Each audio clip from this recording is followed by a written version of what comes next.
금융시장 정말 이상하지 않았나요? 금이랑 미국 기술주는 저 위로 막 날아가는데 왜 비트코인만 제자리 걸음이었을까요? 이 기묘한 현상을 두고 비트맥스의 창립자 아서 헤이즈는 딱 하나의 키워드로 모든 걸 설명합니다. 오늘 그 흥미로운 분석을 한번 펼쳐보겠습니다. 자, 이 미스터리를 풀기 위한 여정은 이렇습니다. 먼저 금과 기술주, 얘네들이 남긴 단서부터 좀 살펴볼 거고요. 그리고 나서 이 사건의 핵심, 바로 유동성과 비트코인의 관계를 파헤칠 겁니다.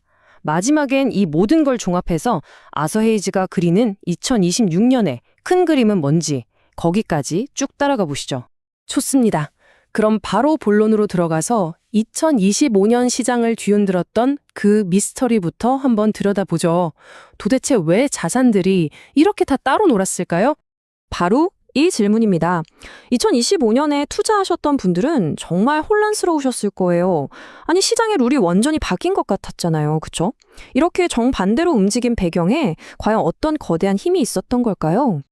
근데 여기에 대해서 아서 헤이즈는 정말 어떻게 보면 허무할 정도로 간단한 답을 내놓습니다. 이 모든 복잡한 현상 뒤에는 딱 하나, 달러 유동성이라는 변수가 있다는 거죠. 자, 그럼 이 달러 유동성이라는 열쇠 하나로 이 세 자산의 운명이 어떻게 갈렸는지 그 퍼즐을 한번 맞춰보시죠. 자, 퍼즐의 첫 조각부터 맞춰볼까요?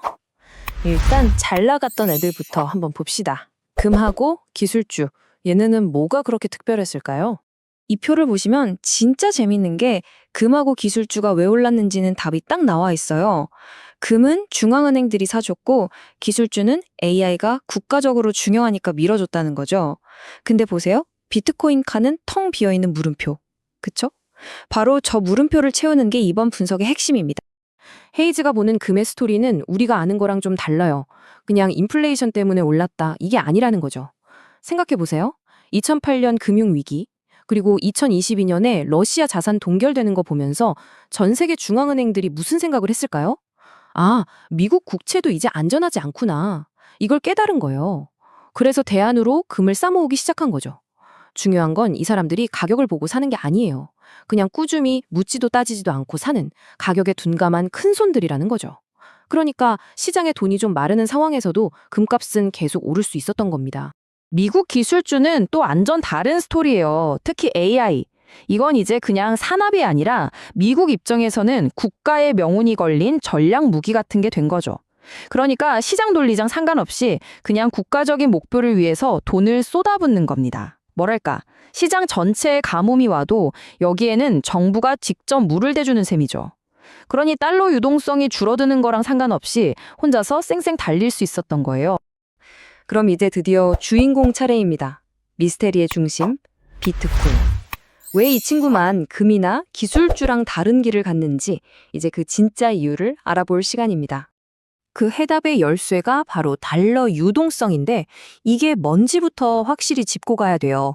아주 쉽게 말해서 시장에 돈이 얼마나 잘 도냐 이거예요. 이 유동성이 풍부하면 밀물처럼 자산 가격이 쭉 올라가고 반대로 부족하면 썰물처럼 쫙 빠지는 금융시장의 거대한 파도 그 자체라고 보시면 됩니다. 바로 이 지점에서 아서 헤이즈의 진짜 통찰력이 빛을 발합니다.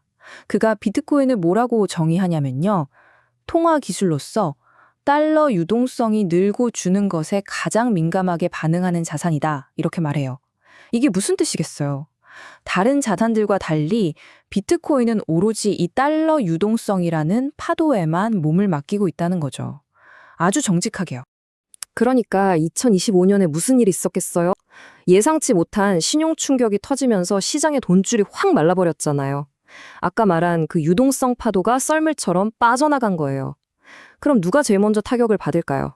그렇죠. 중앙은행이나 정부 같은 든든한 백 없이 오직 그 유동성 파도에만 의존하던 비트코인이 직격탄을 맞은 겁니다. 이게 바로 2025년 그 이상했던 시장 미스터리의 정답인 거죠. 자, 미스터리는 풀렸습니다. 과거 이야기는 여기까지 하고 이제 이걸 바탕으로 미래를 한번 내다보죠. 아서 헤이즈는 2026년에 어떤 그림을 그리고 있을까요? 헤이즈의 예측은 아주 명확해요. 2020년에는 이 유동성의 방향, 즉 파도의 방향이 완전히 바뀐다는 겁니다. 연준이 다시 돈을 풀기 시작하고 은행들은 대출 문턱을 낮추고 모기지 금리도 내려가고 뭐 이런 구체적인 시나리오들을 제시하고 있어요.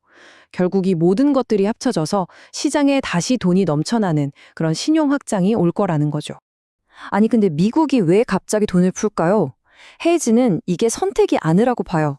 어쩔 수 없이 가야만 하는 길이라는 거죠. 침체된 경제를 다시 살리려면 좀 무리를 해서라도 의도적으로라도 시장에 돈을 풀어서 경기를 과열시킬 수밖에 없다는 겁니다. 다른 수가 없다는 거예요. 자, 그럼 이 모든 이야기가 우리, 특히 비트코인 투자자들에게는 결국 무슨 의미일까요? 마지막으로 헤이즈의 최종 결론을 한번 정리해 보겠습니다. 여기서 가장 중요한 메시지는 이겁니다. 2025년에 비트코인이 부진했던 건 비트코인 자체에 문제가 있어서가 아니었다는 거예요. 그건 그냥 유동성이 말라버린 시장 환경에 대한 아주 정직하고 예측 가능한 반응이었을 뿐입니다. 즉, 조건이 바뀌면 움직임도 바뀐다는 뜻이죠. 그래서 결론은 헤이즈는 유동성의 파도가 다시 밀려오는 2026년이 비트코인의 새로운 강세장이 될 거라고 보고 있습니다. 그리고 이게 그냥 하는 말이 아니라는 걸 보여주듯이 본인 스스로도 레버리지까지 써가면서 비트코인 포지션을 늘리고 있다고 해요. 그에게 비트코인은 그냥 자산이 아니라 이 거대한 달러 유동성 파도에 올라타는 가장 확실한 서핑보드 같은 겁니다. 자, 오늘 아서 헤이즈의 분석을 따라가 보면서 2025년 시장의 미스터리를 함께 풀어봤습니다. 그의 이론을 한 문장으로 요약하면 모든 것은 유동성이다. 이거죠.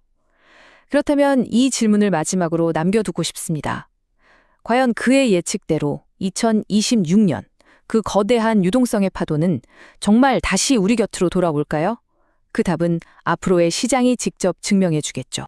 구독과 좋아요는 영상을 만드는데 큰 힘이 됩니다. 감사합니다.